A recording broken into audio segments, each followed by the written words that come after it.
Hello everyone, কেমন আছো তোমরা সবাই? আশা করি সবাই খুব ভালো আছো। আমিও সুস্থ আছি। তো আজকে তোমাদের সঙ্গে শেয়ার করব আজকে আমি কি রান্না করলাম আরকি সকালবেলা। তো সকালে বাসি কাজ সেরেই চলে এসেছি রান্নাঘরে। তো বর নিয়ে এসেছিল হচ্ছে রুই মাছ, আর এদিকে পুঁই শাক নিয়ে এসেছিল মাসি শাশুড়ির বাড়ির থেকে, টাটকা পুঁই শাক আর আমের চাটনি করব। আর পুঁই শাক দিয়ে হবে মাছের মাথা দিয়ে, মানে আরকি বেশ সুন্দর রান্না। আর এদিকে মাছ ভাজা হয়ে গেছে। আর মোটামুটি রান্না তাড়াতাড়ি করে ফেলেছি। এই যে দেখো, আমার কমপ্লিট হয়ে গেছে রান্না। পুঁই শাকের চচ্চড়ি, মাছের মাথা দিয়ে চাটনি আর রুই মাছের ঝোল।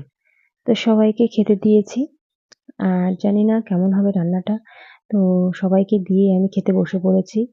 তো যাই হোক, রান্নাটা মোটামুটি ভালোই হয়েছে। নিজের রান্নার আর কি বলবো বলো।